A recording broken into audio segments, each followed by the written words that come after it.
SAW lahir, masyarakat kota Mekah dikenal dengan sebutan kaum jahiliyah. Artinya masyarakat yang bodoh. Kebodohan mereka bukannya karena tidak mengetahui sesuatu, melainkan karena ketidaktahuan dari segi akidah, sehingga moral dan tingkah laku mereka pun menjadi tidak manusiawi. Misalnya seperti minum arak, berjudi, mencuri, ketidakjujuran dalam berdagang, dan menyembah berhala. Pada saat itu, berhala muncul di kota Mekah karena dibawa oleh seseorang yang bernama Amr bin Lu'ay. Kemudian dia meletakkan berhala-berhala tersebut di sekitar Ka'bah agar masyarakat yang datang ke kota Mekah menyembah berhala-berhala tersebut.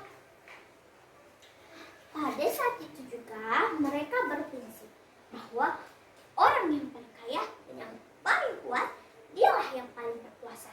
Sedangkan orang yang miskin dan yang lemah dialah yang akan tertindas dengan menghalalkan berbagai cara.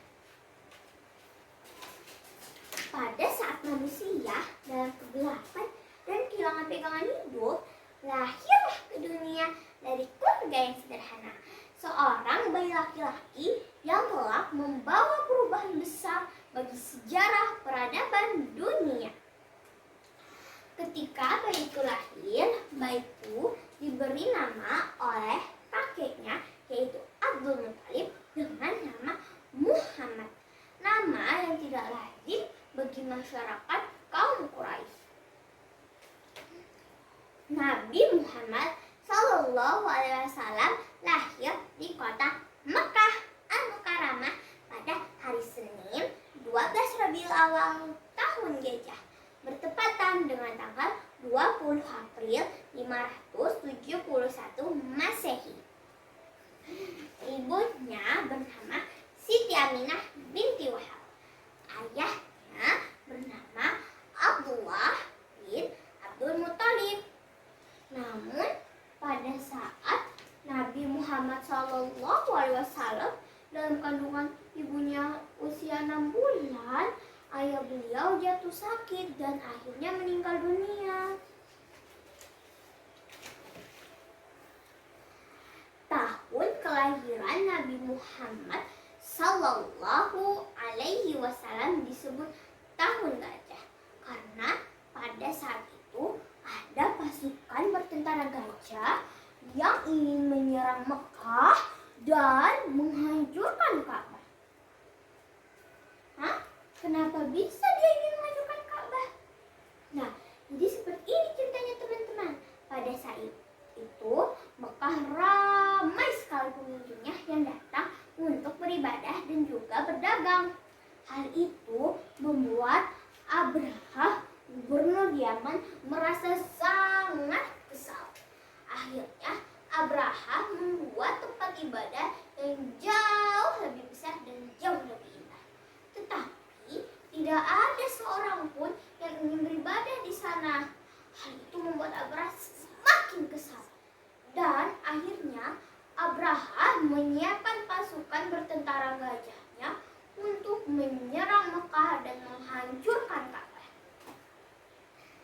Namun pada saat ingin menghancurkan Ka'bah, datanglah rombongan burung ababil yang membawa batu panas dari neraka. Kemudian batu tersebut dilemparkan ke pasukan tentara bergajah Abraha. Dalam sekejap mata, pasukan gajah Abraha kalah dan akhirnya kota Mekah pun selamat. Alhamdulillah. Oleh sebab itu, tahun tersebut dinamakan tahun gajah.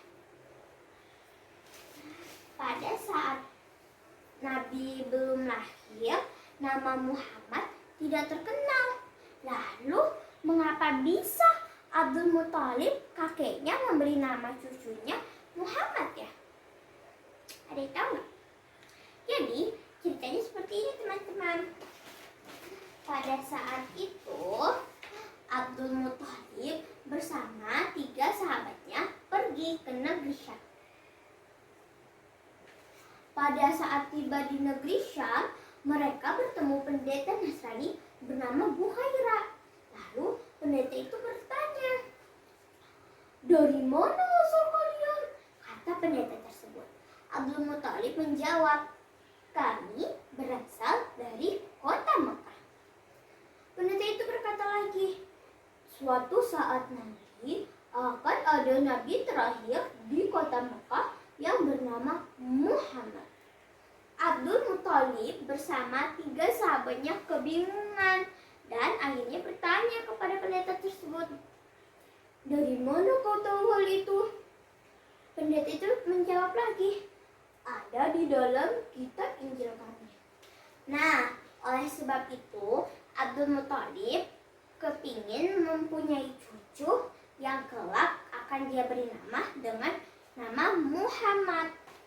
Nah, akhirnya Aminah pun melahirkan bayi laki-laki dan Abdul Muthalib pun memberinya nama Muhammad. Nama Muhammad artinya adalah yang terpuji atau yang dipuji. Pada saat Nabi Muhammad SAW lahir, Nabi Muhammad dibawa Abdul Muthalib untuk berkeliling Ka'bah.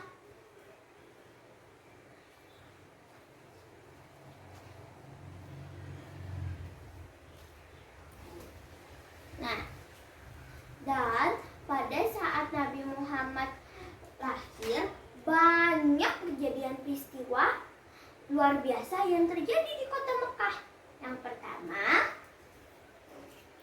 munculnya bintang Ahmad, yaitu bintang yang menandakan bahwa adanya nabi terakhir. Yang kedua, ketika Aminah melahirkan Nabi Muhammad SAW, Aminah tidak merasa kesakitan dan kesulitan apapun. Yang ketiga, Nabi Muhammad SAW ketika lahir, dia mengangkat kepalanya seakan-akan orang sedang berdoa. Yang keempat, Nabi Muhammad SAW lahir dengan kondisi sudah terhitam. Dan yang kelima, Nabi Muhammad SAW lahir tanpa ada tali pusar. Wah, Masya Allah sekali ya teman-teman. Pada saat ada bayi yang lahir, sudah menjadi kebiasaan orang Mekah untuk mencari orang yang menyusui anak mereka di daerah dusun. Menurut riwayat, Nabi Muhammad SAW disusui selama 3 atau 6 hari oleh Suwaibah, yaitu bujangan Abu Lahab. Namun tak lama kemudian Nabi Muhammad SAW disusui oleh Halimah Sa'diyah, yaitu dari Bani Sa'ad Hawazin. Selama dalam pengasuhan Halimah Sa'diyah, Nabi Muhammad mengalami perkembangan yang sangat bagus. Pada saat usia 5 bulan, Nabi Muhammad SAW sudah bisa berjalan dan juga berlari. Pada saat usia 9 bulan, Nabi Muhammad SAW sudah bisa berbicara. Dan pada saat usia 2 tahun, Nabi Muhammad SAW sudah bisa mengikuti anak-anak Halimah Sa'diyah untuk mengembala kambing. Setelah 5 tahun diasuh oleh Halimah Sa'diyah, Nabi Muhammad SAW diserahkan kembali kepada ibunya. Namun tak berapa lama ibunya jatuh sakit dan akhirnya meninggal dunia. Jasadnya dimakamkan di desa Abwa yang terletak 36 kilometer dari sebelah selatan Madinah. Semenjak peninggalan ayah dan ibunya, Nabi Muhammad SAW hidup sebagai yatim piatu. Dan semenjak itu pula Nabi Muhammad SAW dirawat oleh pamannya, yaitu Abu Thalib. Demikianlah kisah kelahiran